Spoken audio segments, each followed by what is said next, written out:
2시간 전에 마감한 트레이더가 생생하게 전하는 글로벌 마켓 리뷰 델타원입니다. 우리 증시는 외국인들이 강력한 현물 매수로 폭등하면서 종합주가지수 3,300선을 훌쩍 뛰어넘었으며, 반대로 해외 시장은 유럽 증시가 또 눌리고 미국 증시 또한 갭 상승분을 제대로 지켜내지 못했습니다. 생산자 물가가 약하게 나왔다고 해서 시장이 강세를 보였다라고 하는데, 내일이 소비자 물가지수 발표를 앞두고 변동성을 전혀 살리지 못한 것을 보면 시장을 꼭 부정적으로 볼 필요가 있을까, 그런 생각도 들어요. 어쨌든 다른 시장의 흐름은 또 보면 헉헉거린다는 것이 느껴지거든요. 시장을 어떻게 보고 있는지 대응 전략과 함께 이야기합니다. 그리고 어제 외국인들이 1.37조 현물 매수가 굉장히 재밌는 비밀이 있어요. 이것도 한번 얘기를 해보겠습니다. 자, 아시아 세션 리뷰 시작할게요. 우리 증시는 미국 증시 상승분만큼 갭 상승 출발을 했으나, 일반적인 상황에서는 이런 상승 출발에는 매도로 대응하는 것이 정석이죠. 그래서 외국인들은 개장 초에는 선물 매도로 대응했어요. 그렇게 선물 시장 개장 후 9시까지는 1,500억가량 선물 매도를 쌓기 시작했죠. 하지만 어제 이어서 또 닥치고 외국인들이 현물 매수가 들어오기 시작했고, 9시부터 30분 동안 외국인들이 3,000억 가까이 현물을 매수하면서 지수를 폭등시키게 됩니다. 그리고 외국인들이 현물 매수는 종가까지 무려 1조 3천억이 선형적으로 들어오면서 시장을 끌어올렸는데요. 현물 하시는 분들 관점에서야 모멘텀이 생긴 반도체, 외국인들이 러브콜을 하면서 지수가 올랐다 이렇게 얘기하지만, 파생 시장인 관점에서 보면 오늘도 콜 감마 스퀴즈가 난 것에 불과하다 이렇게 봐요. 자, 그렇게 볼 수 있는 강력한 이유를 설명드리면, 첫 번째, 현물 개장 후 첫 30분 동안 외국인이 3천억 현물 산 거, 이거 절대 적은 양은 아니에요. 그러나 종가까지 일관된 매수를 보인 것을 고려하면 이것은 VWAP이나 아이스버그 같은 어떤 알고리즘이 아니라 TWAP을 써서 매수한 것 같아요. 그러면 이 외국인들이 현물을 매수한 게 과연 펀더멘털에 의한 매수였을까? 이게 고민되는 부분이죠. 외국인들이 현물을 펀더멘털 관점에서 매수한다면 최대한 시장 충격을 줄일 수 있도록 아이스버그나 VWAP으로 그렇게 알고리즘을 써서 매수했을 텐데, 그냥 시분할로 매수를 했다라는 생각이 들어요. 그러면 이거는 그 다른 물량, 그러니까 차익 거래로 인한 매수가 오후에 들어왔다 이렇게 볼 수 있는 거예요. 그리고 두 번째, 외가격 콜옵션 시세는 장초반 36분이 전부였거든요. 장초반에 강력한 콜옵션 롤링 업이 나왔다는 것이죠.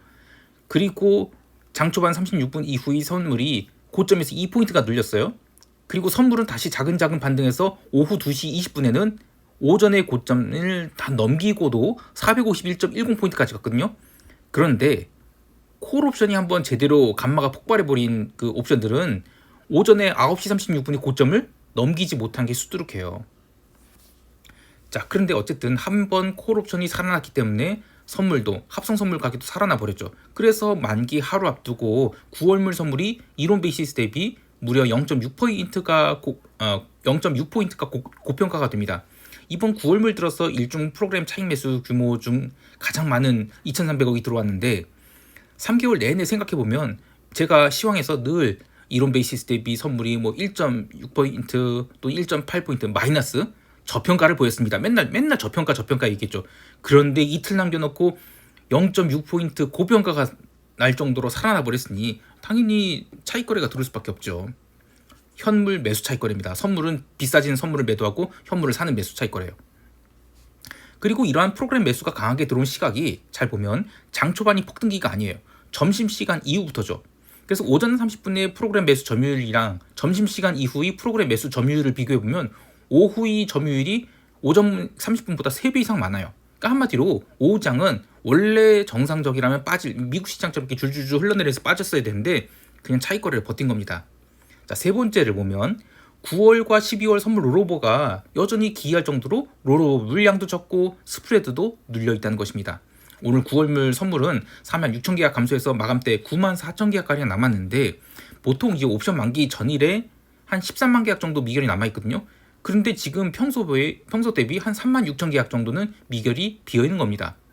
선물 6월 9월 스프레드도 9월 12월이군요. 9월 12월 스프레드도 전혀 개선되지 않고 있어서 지금 어제 같은 경우는 1포인트도 깼어요. 물론 장마감 직전에 1.2포인트로 오르긴 했는데, 스프레드 거래량 같은 거 보면 화요일에 14만 3천이었거든요. 이것도 굉장히 적어요. 그런데 수요일에는 11만 2천 계약밖에 안 됐어요. 아니, 어떻게 된 게 만기일에 가까울수록 스프레드 거래량이 늘어나야 되는데 더 줄어버린다? 참 놀랄 일이죠. 그래서 이 시장이 그러니까 수요일이 시장 폭등은 이거는 기술적인 어떤 상승도 아니고 현물 매수에 의한 상승도 아니고 저는 콜옵션이 마지막 발악이었다 이렇게 보고 있어요. 당연히 뭐 만기 이후엔 다 청산되겠죠. 자, 종합해 볼 때 수요일이 시장 폭등은 콜옵션 매도자들이 한 손절매에 의한 합성 선물 고평가 그리고 선물 고평가 그리고 이로 인한 차익거래 유입 이게 지수가 상승한 가장 큰 원인이다 이렇게 보고 있어요. 옵션 시장에서는 마켓 메이커들이 델타 1으로 시장의 상승을 그대로 열어놨기 때문에 어떻게 보면 뭐 지수의 폭등을 방치하고 있다 이렇게 볼 수 있어. 오히려 즐기고 있다라고 보는데요. 오후 들어서 이 상단 배리어를 455선으로 맞추면서 하단 배리어는 조심스럽게 따라간 게 445까지만 눌렀어요. 그래서 만기 당일은 그날의 시장 흐름에 따라 결제가 결정될 것 같은데요.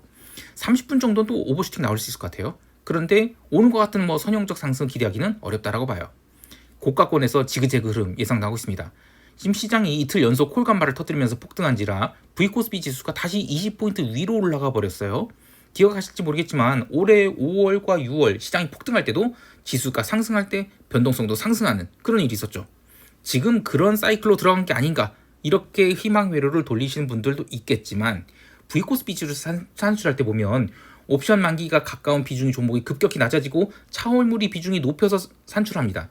자, 문제는 10월물 옵션이 지금 추석 연휴 이슈로 만기가 10월 2일 목요일이에요. 잔존일로 따지면 3주 조금 넘는 거죠. 응?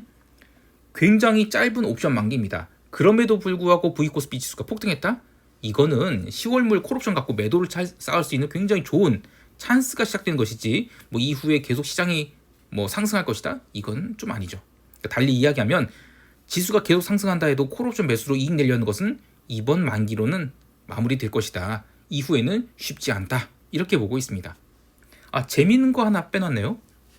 하루 종일 선물 9월물 강세를 보인 것에 비해서 12월물은 상대적 약세를 보였거든요. 거래량도 참 적었어요. 12월물 선물 일중 순매수가 1.5억이 들어왔는데 하루 종일 이론 베이시스 대비 마이너스 0.4포인트 저평가를 보였어요. 그러니까 9월물은 0.6포인트 고평가였거든요.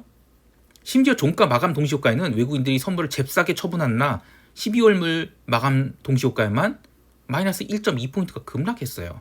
야간 선물 시장에서야 뭐 눌림이 회복되긴 했지만 12월물에 대해서는 뭐 이재명 각하 감사합니다. 코스피 5천 가자? 이딴 생각은 외국인들은 최소 안 하고 있다. 이게 틀림없어요. 9월물 스키즈가 마무리되고 나서는 저는 시장이 다시 박스로 전환될 가능성이 높다. 이렇게 보고 있습니다. 자, 이제 유럽 세션으로 넘어갈게요. 유럽 증시는 갭 상승 출발 후 초반 1시간 동안 줄기차게 상승하면서 글로벌 증시 상승 흐름을 따라가는 것처럼 보였어요. 하지만 딱 1시간만 상승이 이어졌고 이후 줄기차게 상승분을 반납하면서 종가 저가로 마감했어요.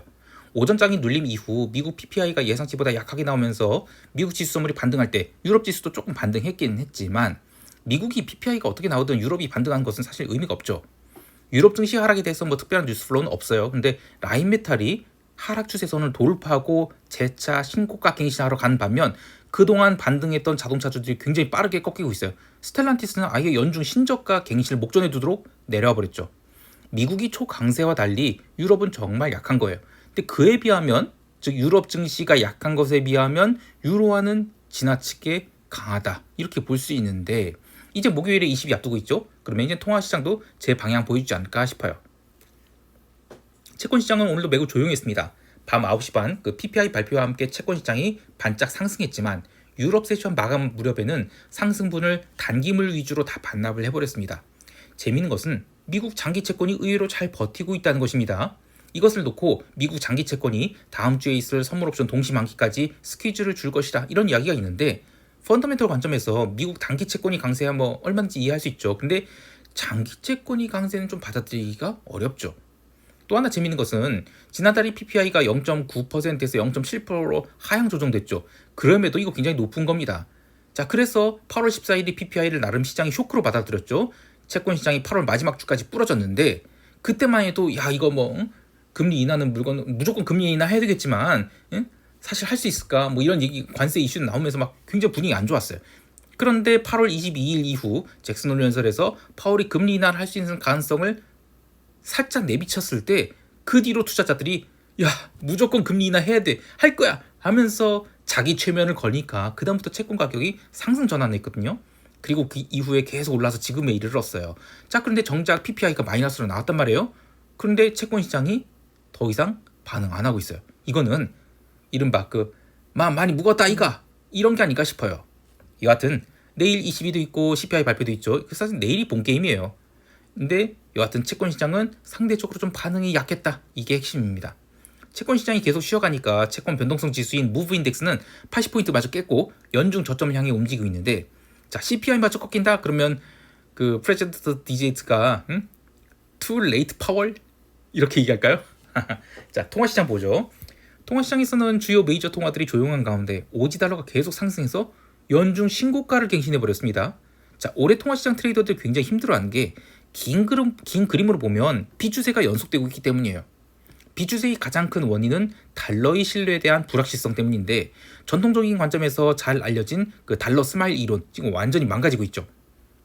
자, 또 하나는 통화시장의 변동성 축소 때문인데요. 올해 4월이 트럼프 관세 쇼크 때도 생각보다 통화시장 변동성 크지 않았죠. 다른 자산들이 움직임에 비해서 그렇다는 것입니다. 그 전에 생각해보면 SBB 사태, 또 그 전에 코로나, 그리고 훨씬 전에 S&B 개입 사태, 여러 가지 이벤트들을 생각해보면 올해의 통화시장 변동성은 정말 얌전한 축에 속한다, 이렇게 볼 수 있어요. 어쨌든 단기적으로는 내일 ECB가 있는데 ECB에 대해서 그동안에 상대적으로 못 갔던 유로화가 움직일지 몰라도 유럽도 사실 금리 인하 대열에 동참할 것 같거든요. 근데 과연 유로화가 추세를 보일 수 있을까? 의문입니다. 자, 상품 시장에서는 어제 고점 형성 후 눌림이 나왔던 골드가 차근차근 반등해서 3,700달러에 근접을 했는데 돌파에는 실패했어요. PPI가 약하게 나왔지만 골드가 어떤 추세를 만들지는 못했고요. 내일 CPI가 이번 주 하이라이트죠. 그리고 다음 주에 FOMC가 더 중요해요. 그래서 아직은 투자자들이 경거망동하지 않은 것 같아요. 그 외에 기름이 다시 올라오면서 유럽 세션 마감 직후 64달러까지 상승했는데요. 폴란드가 지금 러시아 드론 요격하고 그러면서 이제 트럼프가 유럽과 공동으로 러시아 원유 수입한 나라에 관세 보복하자 이런 얘기를 했다고 하죠. 근데 그거 말고도 이스라엘이 지금 카타르 내 하마스 거주지 공습하고 나서 이번에는 예멘이 후티 반군까지도 공습을 했어요. 그러니까 뭔가 지정학적 리스크가 부각되는 것 같은데, 그래서 오늘 유럽 증시 약세에도 불구하고 방산주인 라인메탈이 강했거든요. 그래서 유가는 살짝 리스크 오프 모드로 돌아가고 있다, 이렇게 볼 수 있겠어요. 자, 이제 미국 세션 넘어갈게요. 미국 지수 선물은 유럽 세션에서 전형적인 기술적 등락을 보였습니다. 이것은 그만큼 CTA들 말고는 의미 있는 시장 참여자들이 없었다, 이런 의미가 되겠는데요.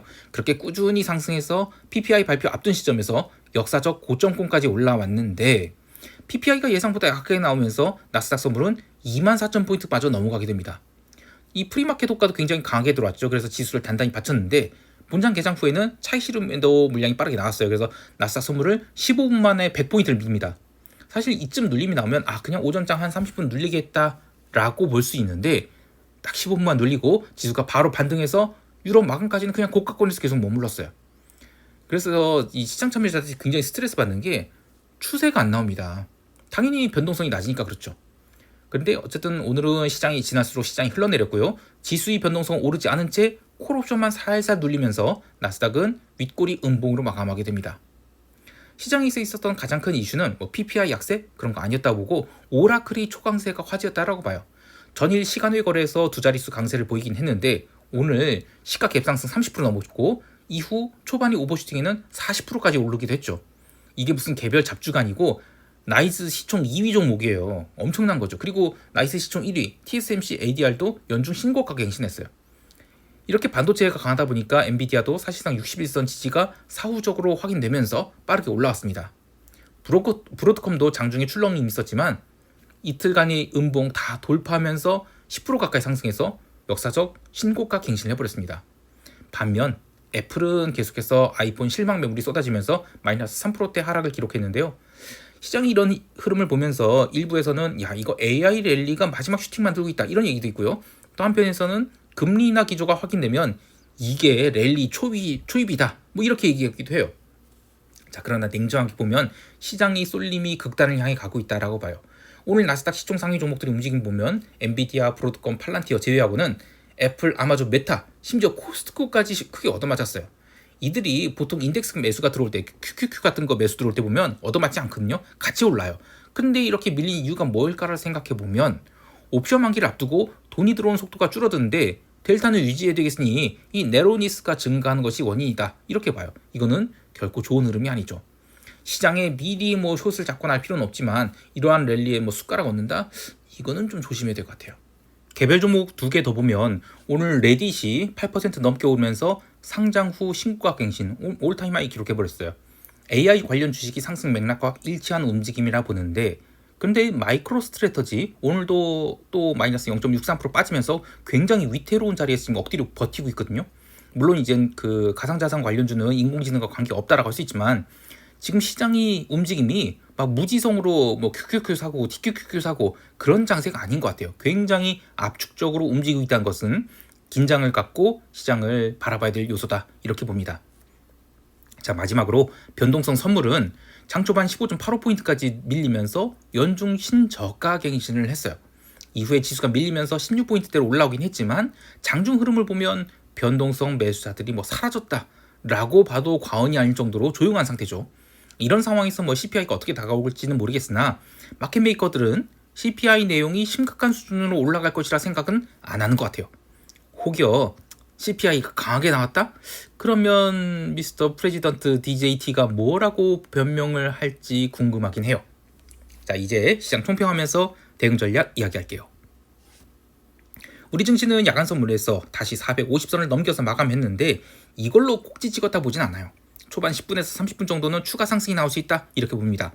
다만 당일이 흐름에 따라서 시장은 얼마든지 하락 전환을 할 수 있다라고 보는데 일중 발생할 수 있는 눌림은 그냥 제한적이거나 비추세로 보고 있어요. 갭 상승 후에 하루 종일 하락해서 음봉 만들면서 어제는 콜대박, 오늘은 풋대박? 그런 흐름은 확률이 낮다고 봐요. 9월물 옵션 미결 동향을 보면 마켓메이커들이 435선 돌파하면서 지수의 상단 배열을 지금 선형적으로 오픈했다라고 하지만 어제 오후부터는 455선에서 조심스럽게 배열을 쌓고 있거든요. 그래서 오전에 탄력적인 상승 나오면 그 상승 이후에는 하루 종일 옵션을 죽이거나 시장을 누르면서 윗골이 달린 음봉이 나올 수 있다라고 봐요. 시장이 광기와 탐욕이 크기는 투자자들이 의미로 예측할 수 없죠. 그래서 시장이 더 이상 못 가는 거 확인하고 롱을 청산해도 된다라고 봐요. 해외 시장이 지금 작은 음봉이 나왔다는 것을 감안해서라도 시장이 장 초반에 오버슈팅하는 것은 롱이 청산이나 또는 일중 숏을 진입할 수 있는 찬스가 되겠지만 그동안 풋옵션이 과도하게 눌렸으니까 이제라도 풋옵션을 매수해서 복구해야지 혹은 한복 챙겨야지, 이런 마인드는 위험하다라고 보는데요. 풋옵션 445 이상의 미결제 약정은 지금 상대적으로 부족해요.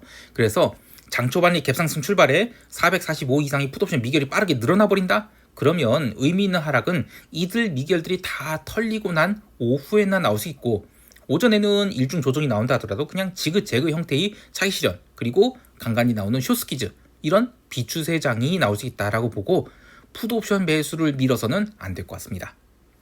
이틀간 콜옵션이 외가격 200배 넘는 시세가 발생했죠. 참 드문 케이스예요. 근데 이제 옵션 만기입니다. 어제까지 그렇게 살렸던 옵션을 한 방에 휴지로 만들어버린 게 옵션 만기예요.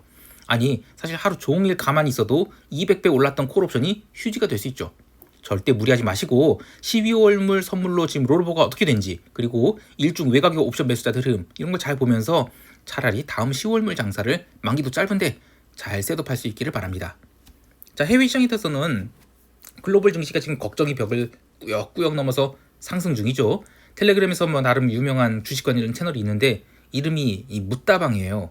묻지도 말고 따지지도 않는 방이라고 하는데 홍보는 아닙니다. 하여튼 시장이 움직임 딱 그런 분위기입니다. 한 15년 전쯤이죠. 그 2010년 유럽의 그 픽스 사태 이후 시장이 그냥 묻지도 않고 따지지도 않고 맨날 오르면서 거의 한 3개월을 내리 올랐던 기억이 있는데 그 사이에 여러 이벤트들이 있긴 있었죠. 그래서 뭐 그때마다 시장 브리핑 자료 만들고 뭐 트레이딩 아이디어 발굴한답시고 이 지표는 어떻고 그래서 어떻게 되고 막 이 이슈는 어떻고 저렇고 온통 복잡한 로직들을 만들어서 매매를 했는데 변동성이 죽는 장에서는 이런 거 매매해봤자 피곤함만 가득해요. 돈이 되기는커녕 오히려 야금야금 슬리피지든 뭐 등등 이익을 까먹었던 기억이 납니다. 그래서 이렇게 저변동성 장세선 그냥 델타 오픈하고 따라가거나 아니면 사후적으로 변동성 터지고 나서 대응해도 늦지 않아요. 자꾸 뭐 시장을 들쑤셔봐야 슬리피지만 나오고 계좌가 갈린다는 겁니다. 이번 CPI를 앞둔 움직임도 그래요. 지수는 지금 만약에 슈팅 나온다 그럼 굉장히 강한 슈팅 나올 수 있어 보이거든요. 어제 PPI로 인해 눌린 자리 이거 모두 감싸고 올라갈 수 있다라고 봐요. CPI가 큰 폭의 하락이 아니라 어중간한 하락이나 또는 정체를 보이기만 해도 시장은 강보 앞에서 쭉 올라갈 수 있다라고 봐요. 하지만 큰 폭의 상승이나 하락이 나왔을 때는 조금 이야기가 달라집니다. 그러니까 상승이 나왔다. 그러면 채권 시장은 일시적으로 눌리고 또 주가도 눌리겠죠. 왜냐면 어쨌든 물가가 올라버렸으니까요. 그러면 이제는 일단 이번 주 상승이 이걸로 끝났다라고 보고 다음 주 분위기를 봐야 돼요. 근데 반대로 큰 폭의 하락이 나왔다. 그러면 경기 침체 이야기가 나오겠죠. 그러면 이러면 지수는 일시적으로 급등하고 또 채권 시장도 급등했는데 본장에서는 또다시 시장이 쉬어가는 그런 눌림이 나올 것 같아요. 그렇게 해서 다음 주까지 버텼다가 FOMC 때 금리 인하가 일회성인지 아니면 지속적일지 거기에 따라서 추세 반전이냐 추세 가속이냐가 결정될 것 같습니다. 그래서 결론, 그 전까지는 그냥 엉덩이 딱 붙이고 롱포를 밀어붙이는 것이 좋겠습니다. 자, 마지막으로 시황이 스크립트를 일찍 보기를 원하시는 분들은 여기 네이버에서 델타원 글로벌 검색하셔서 네이버 프리미엄 콘텐츠 가입하시거나 유튜브에서 멤버십 가입하시거나 뭐 둘 다 하나만 하시면 돼요. 많은 가입 바랍니다. 텔레그램 채널로 이 한국 시장 장 전에 이 영상 녹화한 것 그 이후거든요. 그 전에 전일 시황, 당일 장중 전략 텔레그램 채널로 보내드립니다. 많은 가입 바라고요. 이상 델타원이었습니다. 감사합니다.